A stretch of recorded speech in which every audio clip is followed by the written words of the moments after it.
Bạn nhà đã quay trở lại channel của Sam Siêu TV. Hôm nay nhôm của mình là đến đây để giao lưu. Mình là Nam TV nha các bạn nha, nhớ ủng hộ kênh mình và kênh Siêu Sam nha. Hôm nay mình sẽ hát tặng cho Siêu Sam TV một bài hát em có cái bó tóc nha. Remix nha mọi người nha. Cha cha cha. Cha cha cha, vui hài hước với các bạn và các chúng tôi hôm nay xin mời thưởng thức.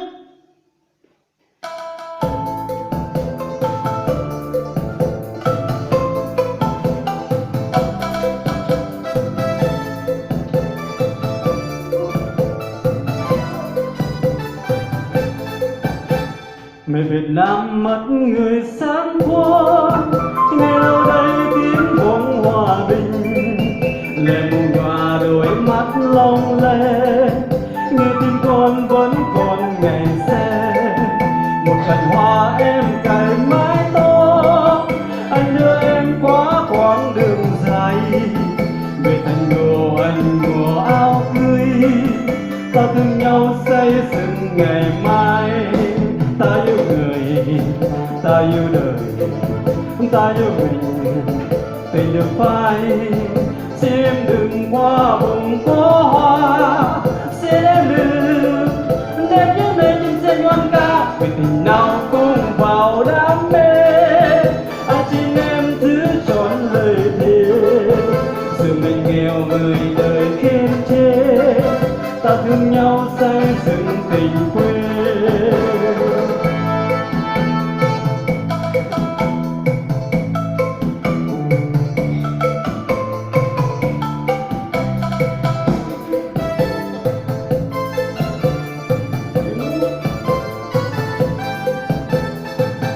Mẹ Việt Nam mất người sáng qua, nghe đâu đây tiếng bóng hòa bình, mẹ bông nhòa đôi mắt long lanh, nghe tiếng con vẫn còn ngày xe.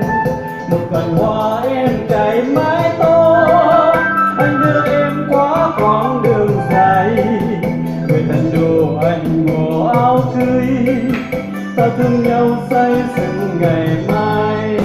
Ta yêu người, ta yêu đời, ta yêu mình, tình đừng phai.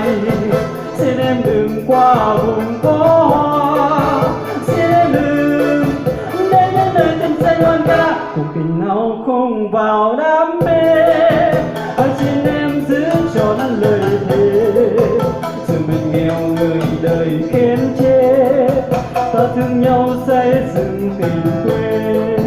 Ta yêu người, ta yêu đời, ta yêu mình, tình đường phai.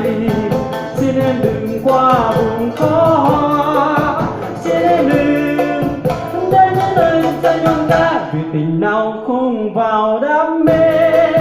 Anh xin em giữ trọn lời thề, dù mình nghèo người đời khen chê, ta thương nhau